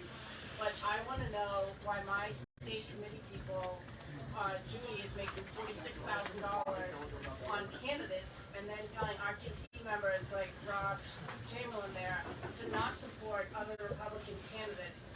And how does that help when you have a police officer and a veteran and someone who's willing to give up their life to their part-time life to run when you can't be supported by your own RCCs? What is this candidate to do about that? So one of the things that we're going to do is we have elections. Elections have consequences. Elections for state committee come in March of 2024. We hope that we re-elect a strong conservative, people that want to stand with us and fight with us, and then we'll change the bylaws. Well, I'd be happy to run against Judy Crockett. Amen, darling! As long as you don't charge candidates. I will not. All right, guys, please. Yeah, let's not. Question. What is going to be done about corruption in the election? So part of the process moving forward is twofold. We have election integrity and we have mail-in ballot voting. So we have a committee on the state committee, an election integrity committee, and we're trying to organize at the grassroots so every city and town understands that we need to pay attention. We need to be in the clerk's office. We have to watch the ballots. So that's something that we have to do at the local level.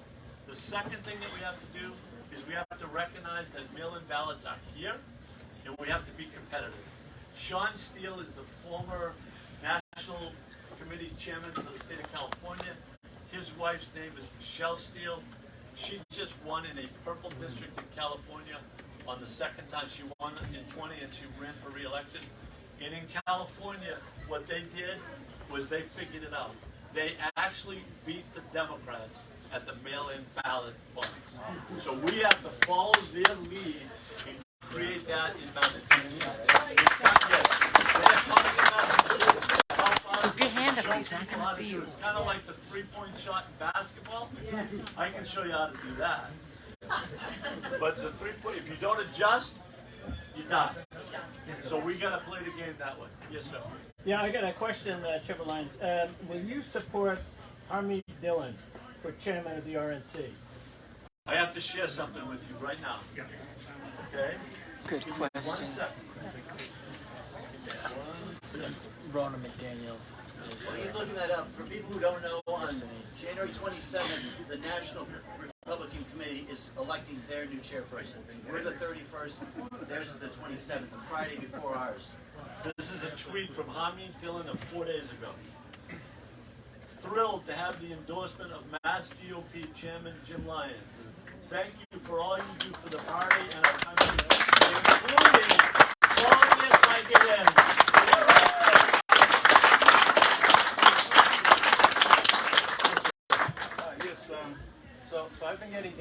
inundated with emails from fake accounts. I don't know if others have, but could you address that?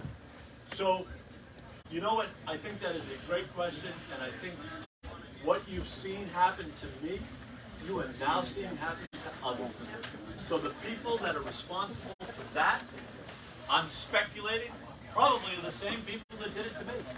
And at the end of the day, that's why we're filing this lawsuit. Because nobody should have to put up with that when they run for office. We had a woman today who's got a business in Boston who they are eviscerating her because she's a supporter of mine.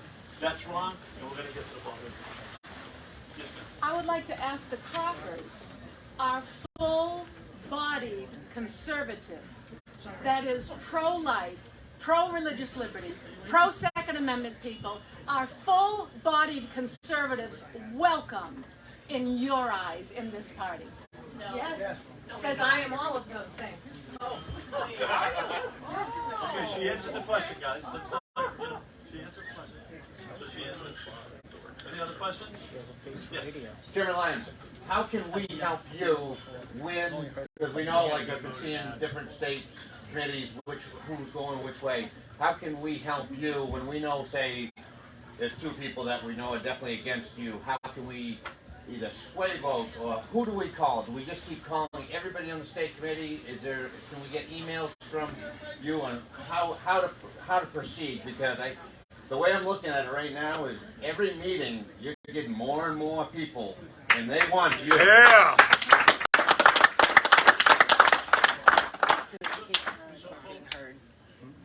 You know, I have to tell you, I get up in the morning and I say to Bernadette, I said, why are we doing this? Why are we putting up with the abuse that these people are putting on top of us? And I've been in politics since I was 18, and the issue that drove me and my wife to stay actively involved is the pro-life.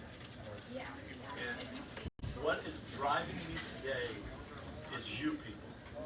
And if we don't win on January 31st, there's no way I'm leaving. I am going to stand with you people. We are going to organize across the state. We're going to elect the strongest conservative state committee that we've had in forever. And we will build this party no matter what happens on January 31st. We must.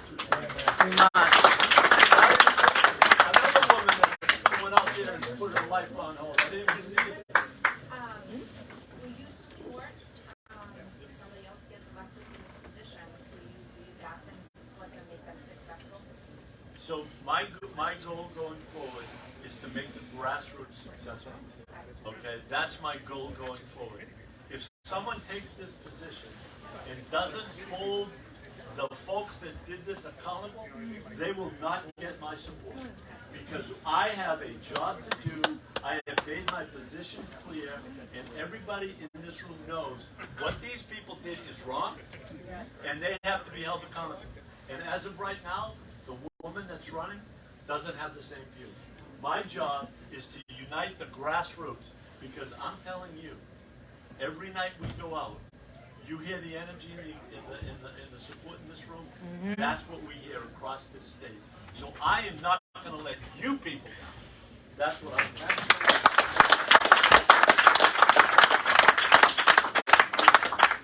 Yes, sir.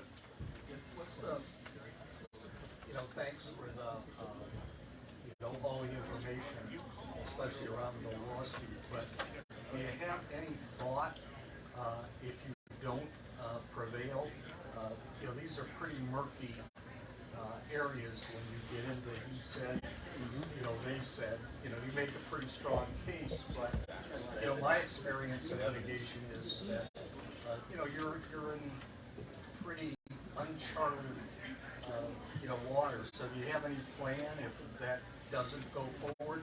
Because that seems to be your financial plan, based on the settlement from those people to distribute to the RTCs. And I don't know if there's really any precedent for that anywhere in the country that I'm aware of. So I think you're putting a lot of eggs in one basket. The second thing I wanted to Can say I answer the was- first one? Wait a Then minute, you let can me finish. We've listened to you for 2.5 hours. And Yeah, but it's you're his unopposed. meeting, not yours. I'm asking you. His meeting. I want to answer your question. Let him One answer. other thing. One Yeah. question. What you One talk question. about Yeah. is clearly What's your name, sir? reprehensible if that What's your happened name? So I know. indeed. And that kind of behavior shouldn't happen to anyone else. However, kind of just sitting back here and not being engaged a lot, some of the personal attacks and affronts kind of go into that same lane. This guy's So a rhino. just from my That's okay. perspective, and some of the people that I work with, Yeah. they have a real concern. They have a real concern about the language and the attacks on people, and a lot of people that I think would kind of come Okay, I said no to our speeches. What's the side. question? Yeah, that doesn't What's the sound like a question? question. First question was, Sounds like a speech. you know, the first question you asked me was, what's the legal plan, and whether or not we have a shot at the legal plan. Unlawful acts is what it comes down to. You have to break the law if you're going to collect damages, and we have unlawful acts. The first unlawful act we have is shutting down the bank account of the party. It's a criminal statute. It's unlawful. You can't do it. The first unlawful act we have is forgery. It's filing false documents, right? False documents to create a war committee. The next unlawful act we have is the article where they put in the Boston Globe continuing the slander against them. Unlawful acts have to be proven. We have at least 3, if not 4, unlawful acts that these people engaged in. As I told you, when I had this unlawful act against me in 2000, my family in 2008, we didn't get our civil justice until 2015. When I was sitting in the back of that room, if you think I thought the jury was going to give us $4.8 million, you're crazy. And I'm going to tell you right now, what these people have done is unlawful and it's reprehensible. And I'm going to do that to every single person in this room. Now, there is not one thing that I have done tonight that even is borderline to what you're accusing me of. Not even borderline. I'm not accusing you of anything. You did. You did. It's on record. There's a theme and a perception. If you read some of your comments and you talk No, to I people, said tonight. I said tonight. If you talk to people that are independent. Tell me one thing. Tell me one. They really Tell me one. We're Republicans. I know, but they We really. don't give a shit what they think of Democrats. Tell me one thing. No. Excuse me, sir. Excuse me, sir. What, who am I speaking with? Just so I know. Peter Romero. Peter, just tell me one thing that I've said. Just one thing that I've said that you think is I'm out of line. It seems just too personal to me. Mr. Romero? Mr. Romero? It is personal to me. And me. If someone calls you a fellow, $1 million of your money so that they can screw you and think it's okay. It doesn't help. Move the question. Wait. Next question. Over here in the corner. Mr. Romero, you had me till then. Calling me a pedophile is pretty personal. A racist can begin a criminal. If you're telling me if you allow that kind of behavior against you, good luck. No, I think what I got from what he said, I don't know, everybody else seems like it's different, is that he's worried about, will we have enough proof to go forth with these lawsuits? Yes, we do. Now, I stop. Go ahead. So the question is, do we have enough That's a proof? teacher's voice. No. So the question is, do we have enough proof? Do we have enough that it will prove our point, getting to the newspaper? Oh, my biggest thing with the Democrats, they're very, very good at being able to splash what they do, even if it's a tiny victory. Are you going to have enough stuff? What you have seems to me like you have enough proof. Do you have enough that we can use it as a big splash? So, well, first of all, I'm really quite familiar about what people say about people in the newspaper. Because I see what they call me in the newspaper. Okay, so what we know is there are unlawful unlawful act. In order for us to file a lawsuit, we need unlawful acts. We have those. Okay? Well, yeah. I think they got more proof. They just ain't showing them all their cards. Yes, we have to convince a jury, right, of what they did, okay? In order to do that, though, you have to have, hey, you just can't make stuff up. So we wouldn't file a lawsuit if we didn't have proof. But we have to rely on the jury to listen to the facts, and we're going to do that. And during the discovery process, we'll find out more. Any other questions? Oh yeah, we'll put up a website that we plenty of information that you can use so you can talk to your friends and neighbors. But guys, that's one part of it, right? We don't be Democrats like that though. We be Democrats by organizing, by promoting our values, by being unafraid and standing up and fighting. So this isn't going to interfere with that.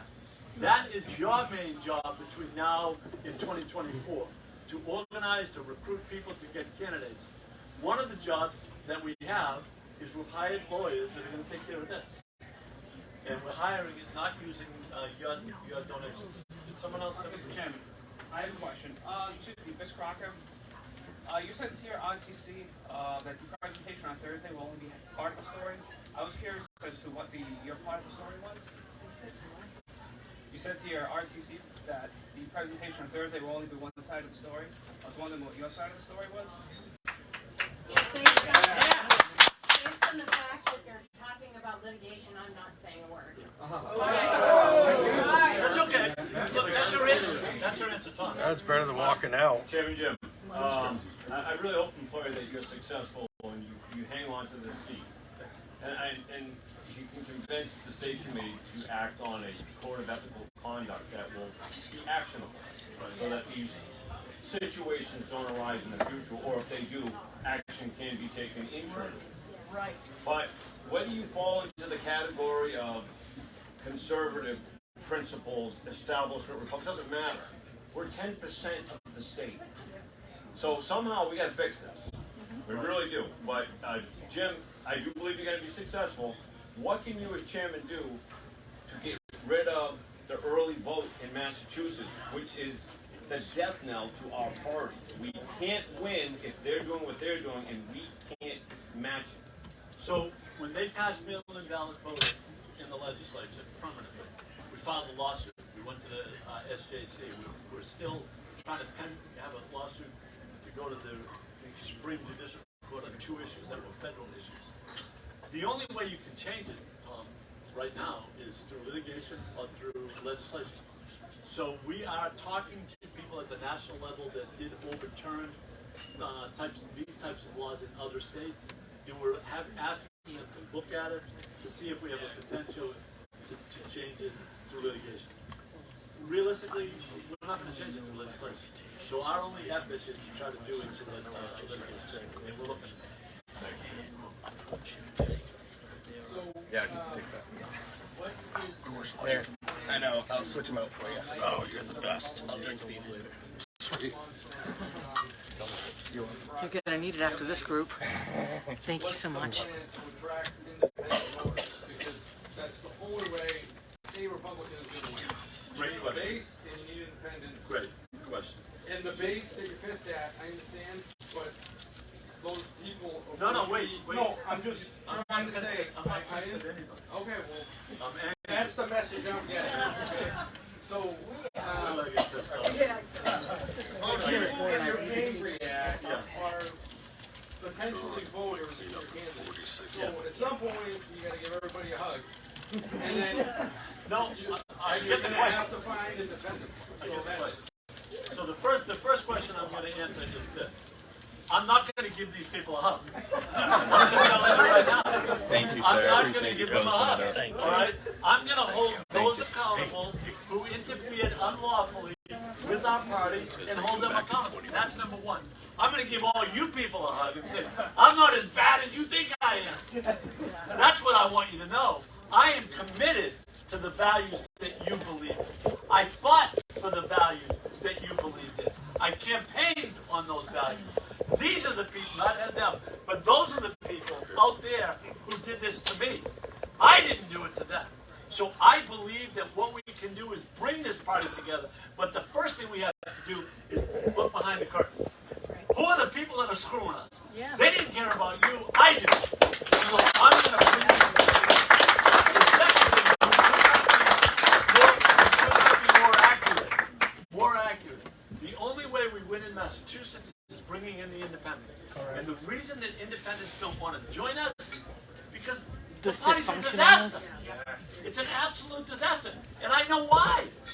For 40 years, we've had people at the governor's office.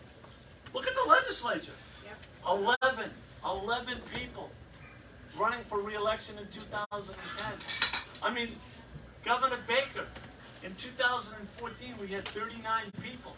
They want to blame me for the fact that we're at 25. I'll take responsibility, but he's the governor.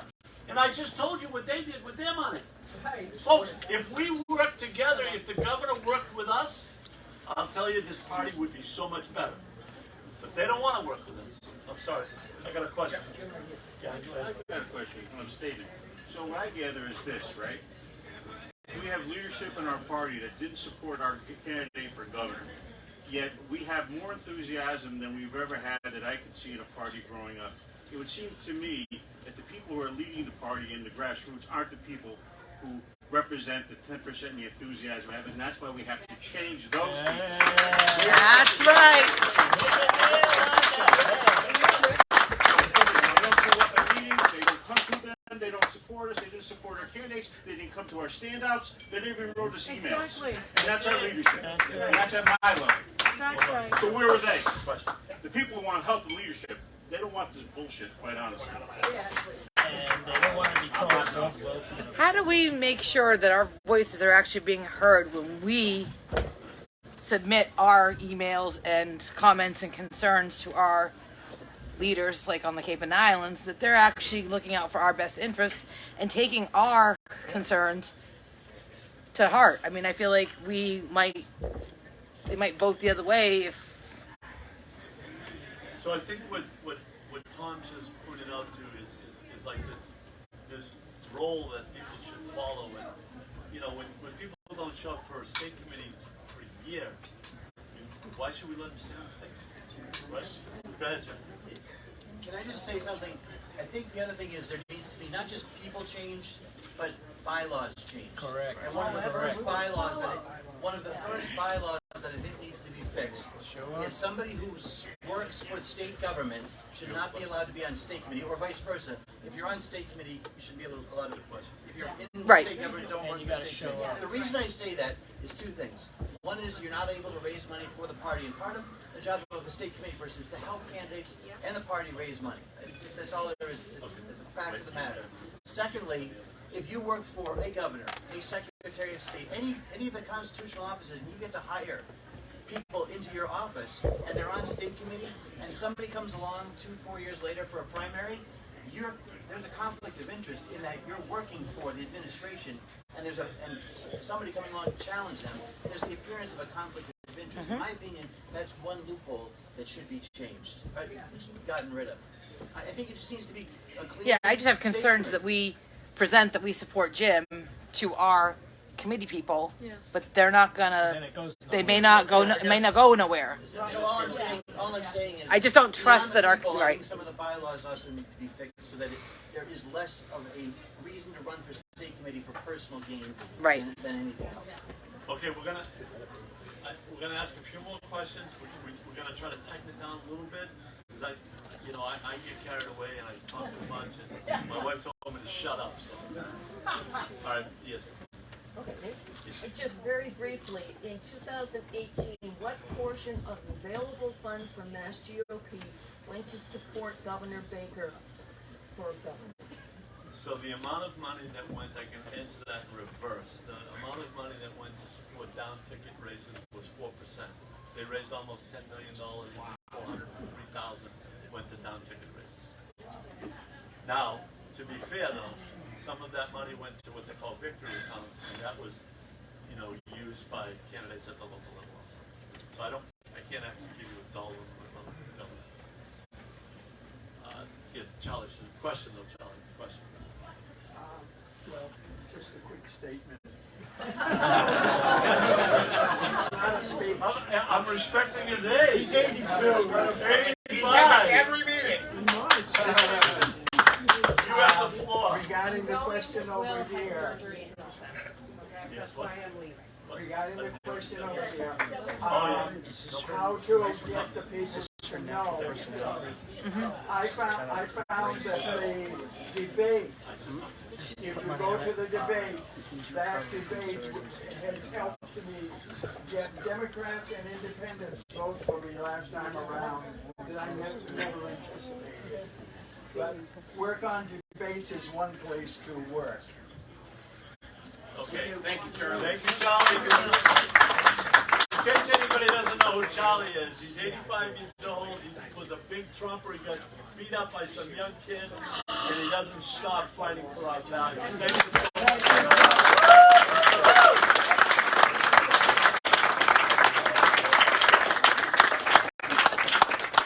All right. Anybody else? I have a question. All right. Quick. No, go ahead. Go ahead. What do you do to a state committee person that doesn't go to any of the, A bylaw change, we have to change the bylaws for that as well. She's not talking about me, folks. female part of ours, and I'm on the board Republican town committee. We've never seen her, sandwiches, never seen her.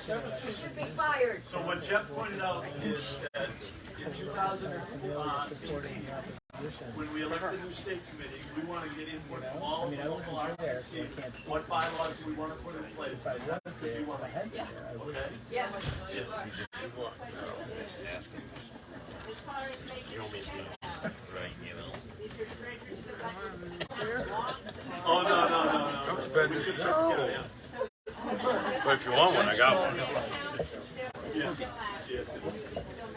Yes. Matter of fact, I just sent the mailing out, guys. So we're in for this for the long haul. All right. No. All right. Last one. Joe, you got a question? Yeah, I just wanted to find out, pertaining to the sheet, Yeah. how are we going to get updates in the future as far as the progress and stuff like that? Do your email on it? Yep. We're going to keep you updated. When your time, when your day in court comes, we're a couple of years out, guys. Right. But we will keep you updated on probably at least every 60 days. Okay. And if nothing happens, as I think Mr. O'Mara knows, move slowly. Sure. But the fact is, we're going to get it done. Wait. Anybody else Yeah, have a okay. question out there? Yeah. Yes. Chairman Jim, can this letter be emailed out to everybody so they can sign it? Or Yes. is there a link on a website? Thank you. Yeah, anybody who doesn't get it signed tonight, send us an email and we'll send you a PDF. Okay, then I've got a question, sir. You've spoken this evening, both of you gentlemen, about finances within the spectrum of the political arena. So I'm new to this game. So are the finances audited by external independent auditing groups at all different levels? So the MassGOP has what they call a compliance firm, and they handle all of our finances, and their job is to make sure that everything we do is done in, number one, obviously accounting, standard accounting operations, but also consistent with the rules of Office of Campaign Finance and the Federal Election Commission. And they're filed every month, and they're publicly available. And when we send out a financial statement, we send out a detailed financial statement so you can look at every check that's written. Thank you. You're welcome. Okay. One more question, and that's Did you have a question? No. Okay, so Jim, I think this is kind of a question and a statement for everybody. And so I believe when you took over, I want everyone to understand. So when Charlie Baker came into office in 14 to the seats that you're talking about, since 2014 forward to 2022, we have lost seats every single cycle from 16, 18, 20, and 22. Jim wasn't chairman of all those years. Right. If I have this right, that would be an accurate statement. The other thing that I would say to all of you is, and Jim, because I didn't really understand this until last night. I've been through this every single night with you, and I didn't put it all together until last night. when you get elected as chairman, they take the donor list, they take the money out of the bank accounts, they take the computers, basically everything but the furniture.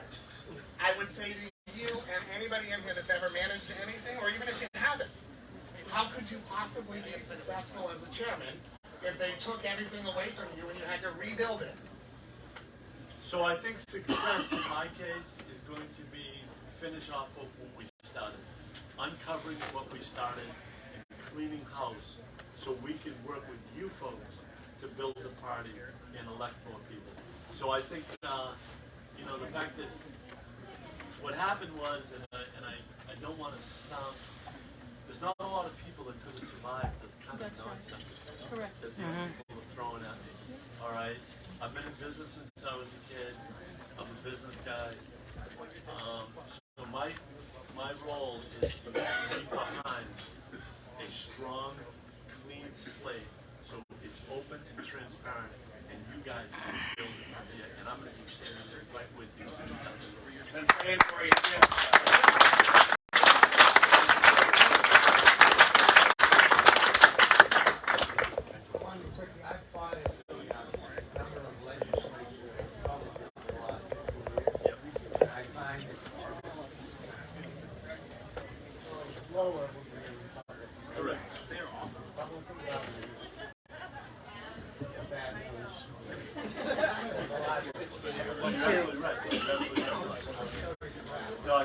Nice to meet you. I totally agree with you. In 1990, there was 53 legislators. By 2010, they were down to 11. The time that we increased was in 2010 when we had the ball pattern. This was back in 19. Send it to me. I'd love to see it. I really would. All right. Thank you all very much. Yes, RCC Group of Maine, Rayla Campbell.